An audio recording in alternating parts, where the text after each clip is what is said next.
There are a ton of awesome eyes glued to the screen, just another 5 minutes gaming titles that you can play on your Mac right now.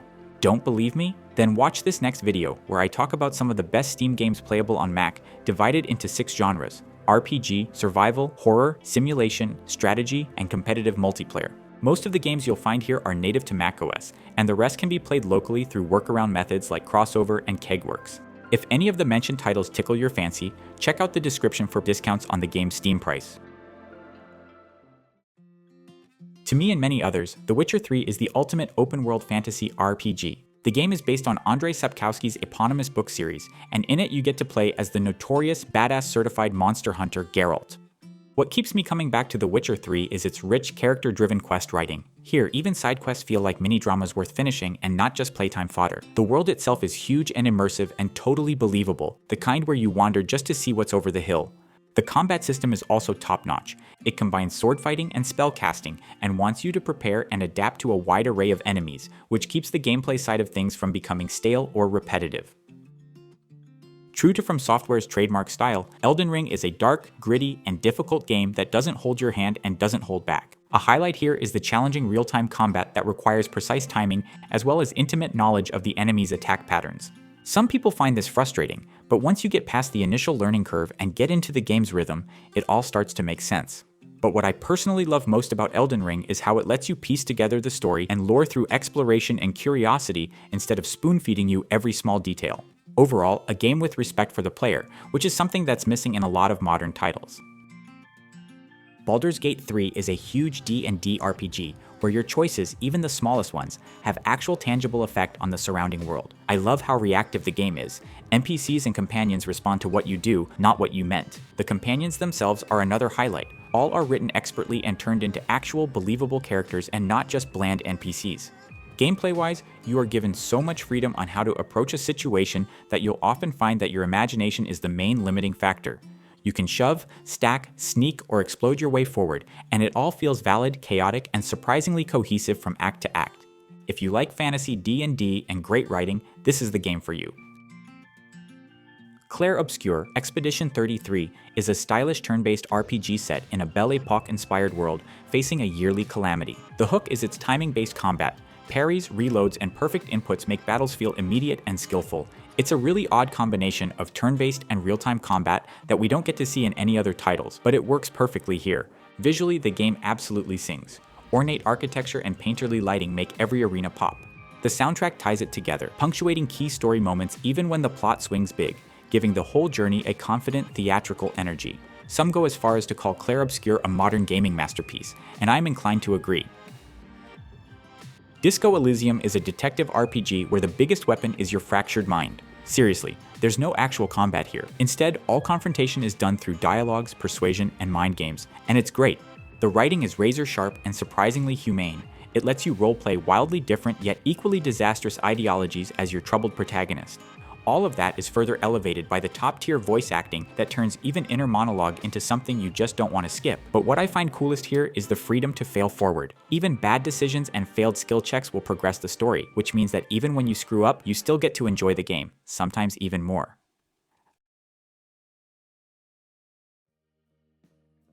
Valheim is a Norse-flavored survival sandbox that somehow nails cozy and challenging at once. The progression loop is fair and rewarding, especially if you bring some friends along, which is not to say the game isn't also great as a solitary experience. Building is fantastic. Structural integrity and clever pieces invite real creativity, from humble huts to absurd mead halls. But what seals it for me is the exploration. Traversing this gorgeous and mysterious Viking world is a treat to the senses. The moody music, rolling seas, and distinct biomes make one more voyage irresistible, turning resource runs into mini epics you actually want to tell people about.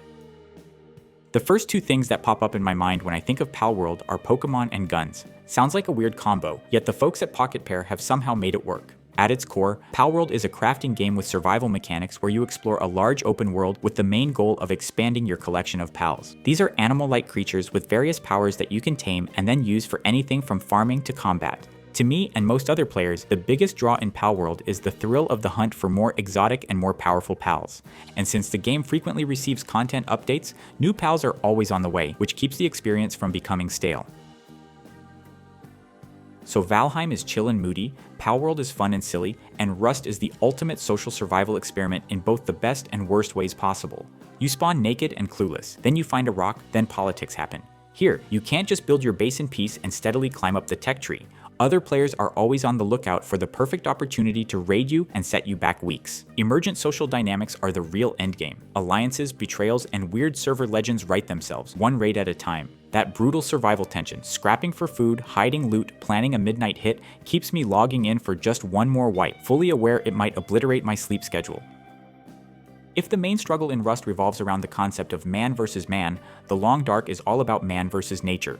It's a quiet apocalypse survival game that trades zombies or other players for cold, hunger, and solitude. The gameplay loop revolves around making careful decisions and living with them. Permadeath and Iron Man tension make every match a story. One of the main high points here is the atmosphere itself. Wind, creaking cabins, auroras, and sparse music build real presence. The deliberate pace turns basic tasks into meditative rituals, so survival feels earned. The game just perfectly captures the humbling feeling of being alone, against the elements, simply trying to survive in a hostile, uncaring world. RimWorld is a colony sim where a slew of interconnected gameplay systems collide to create stories you couldn't script if you tried.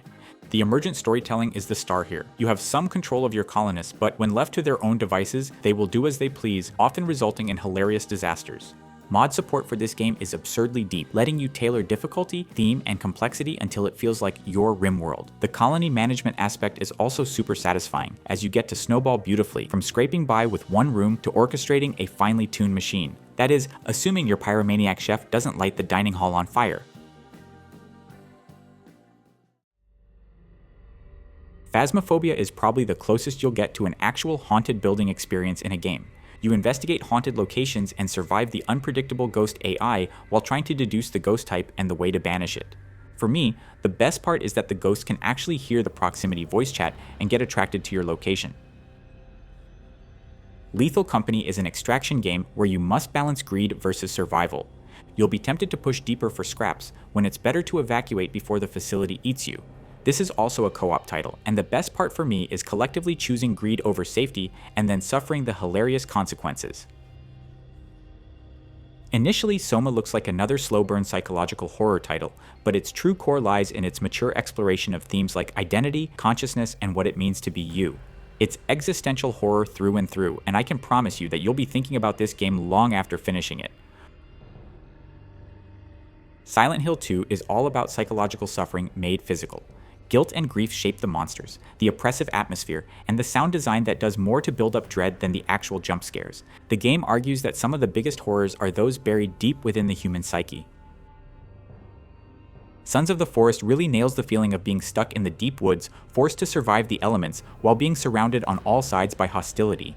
The game has some of the scariest night encounters when the wild cannibals come to visit, which is only matched in horror by the claustrophobic cave dives you must do to progress the story.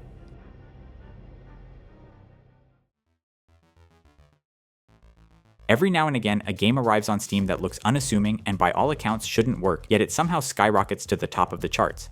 Schedule 1 is one such game that initially looks like another chaotic co-op sim, but is secretly one of the most addictive games this year. And it's about being a drug dealer. You and your crew divide up jobs, cooking, selling, running drug deliveries, and it somehow turns into this perfect little machine of teamwork and laughter. The cooking minigames are tactile and weirdly satisfying, and the whole crime and commerce loop just hooks you. The gameplay is genuinely satisfying, but I think that what elevates this title is that it never takes itself too seriously. It's goofy, grimy, and way more fun than it has any right to be. Cities Skylines 2 is probably the biggest and certainly the most popular city builder at the moment of making this video. In it, you'll be sketching roads, zoning neighborhoods, and juggling traffic, budgets, and services to create the ultimate metropolis. What I really like about it is how smooth and snappy all of its gazillion tools feel. It's really easy for a game like this to become frustrating due to awkward controls, but this one never does. Then there's the deeper simulation under the hood that tracks citizens' life path so districts breathe and change realistically, like in an actual city. The skyline looks fantastic too, with sunsets, weather, and sprawling vistas that give your metropolis that sit back and admire its satisfaction between crises. But I do need to mention that technically, this game still needs a lot of work. There are still some nasty bugs and stuff that needs optimization, which is why some players may still consider the first game a better option for now. I personally prefer the larger scale of the sequel, but SK1 is still absolutely worth it if you want a more polished experience.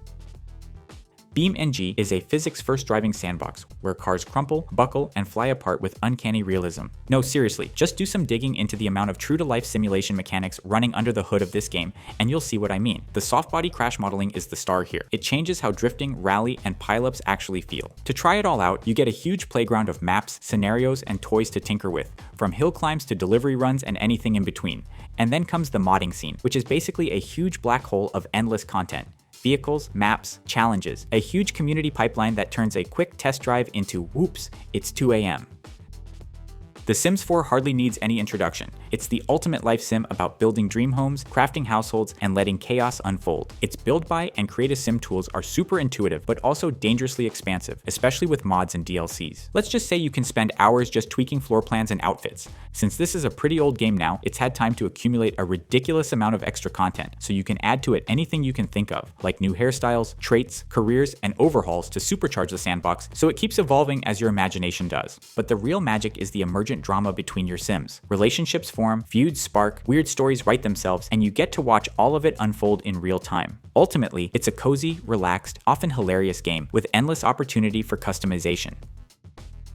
Farming Simulator 25 is my decompression button, and it's all about that endlessly satisfying gameplay loop. Cultivate, harvest, expand, then repeat. Sounds boring, but it's anything but. And I guess the reason behind this is the authentic machinery and scope. Licensed gear that feels weighty, dressed up by the new engine's top-notch visuals. And like many other titles on this list, the mod support and steady updates mean there's always another map or implement to try. It's the perfect game for unwinding after a stressful day at the office while listening to your favorite podcast.